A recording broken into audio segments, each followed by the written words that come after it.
y a celles et ceux d'entre vous qui préfèrent le masque chirurgical jetable, celles et ceux d'entre vous qui préfèrent le masque en tissu, moi j'ai les deux, et puis ceux ou celles qui ne veulent pas du masque. Le mouvement anti-masque est bien présent en France, tout comme il y a d'ailleurs chez nous un fort mouvement anti-vaccin. Alors qu'en est-il ailleurs? Cette semaine, nous vous emmenons devant le Panthéon à Rome, dans les collines de Rio au Brésil, devant un bar en Floride et dans les rues de Moscou.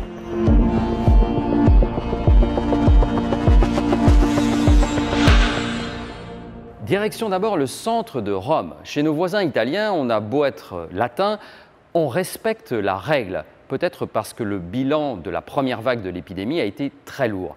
Les gestes barrières sont respectés, il n'y a pas de mouvement anti-masque. Et c'est peut-être grâce à ça que la résurgence de l'épidémie a été jusqu'à présent maîtrisée. Les anti-masques ont bien tenté de mobiliser début septembre à Rome, mais en vain. Certains manifestants portaient même un masque. Ici, le masque fait depuis bien longtemps partie de la panoplie du parfait italien. Dès le mois de février, lorsque je me suis rendu dans la première zone rouge en Europe, à Codogno, beaucoup portaient déjà le masque. Pendant le confinement, dans les supermarchés, les boutiques, impossible de s'y soustraire. Et même après le confinement, sauf le soir, chez les plus jeunes, sur les terrasses de café ou à la plage. Alors, en plein été, le masque est devenu obligatoire dans tout le pays, même à l'extérieur, à partir de 18 h et dans les lieux fréquentés. Et ici, le port du masque est respecté. Il faut dire que l'Italie est le seul pays, selon le ministre de la Santé, à fournir un masque gratuitement et chaque jour à tous les élèves et au personnel scolaire. Changement complet d'ambiance aux États-Unis. À l'image de leur président, les Américains sont nombreux à refuser de porter le masque, y compris lors de rassemblements publics, ou comme dans ce bar en Floride, près d'Orlando. Dans ce bar de West Melbourne, sur la côte est de la Floride, depuis la mi-septembre, si vous entrez avec un masque sur le visage pour boire une pinte de bière, le patron vous mettra tout simplement dehors. Il en a assez du masque. Il réfute son efficacité, il ne comprend pas les mesures gouvernementales. Et depuis qu'il a pris cette décision, il reçoit des centaines, voire des milliers de messages très positifs sur les réseaux sociaux, quelques menaces de mort aussi. Les anti-masques sont très actifs aux États-Unis. Depuis la mi-avril, ils organisent régulièrement des manifestations dans lesquelles ils expliquent que ce petit objet est une privation de liberté. Certains disent même que le masque tue. Dans les cortèges, on retrouve souvent des casquettes rouges, vous savez, celles des supporters de Donald Trump. Donald Trump qui d'ailleurs n'a pas forcément montré le bon exemple au tout début de la pandémie. Il a refusé pendant plusieurs mois de se couvrir le nez et la bouche. On pourrait se dire que c'est la même chose au Brésil, vu que le Brésil possède avec Jair Bolsonaro un président qui, comme Trump aux États-Unis, a un comportement douteux face au virus. Bolsonaro se promène régulièrement sans masque.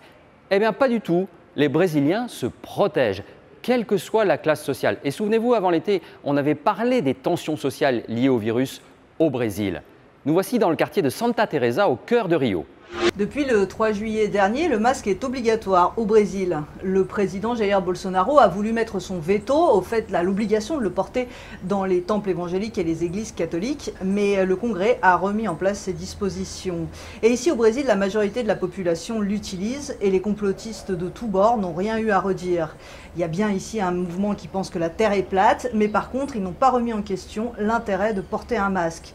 Il faut dire qu'ici, on a passé la barre des 138 000 morts, que les hôpitaux sont plutôt saturés et que l'économie ne s'est jamais vraiment arrêtée.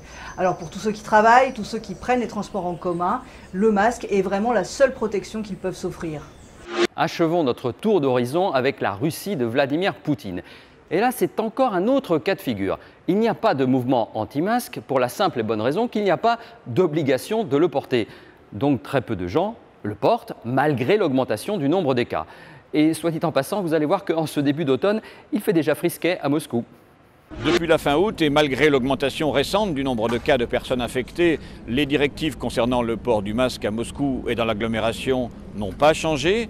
Dans les transports en commun, le métro, le masque est simplement recommandé et cette formulation rend son usage relativement minoritaire. En ce qui concerne le monde de l'éducation russe, les professeurs peuvent faire leurs cours sans masque.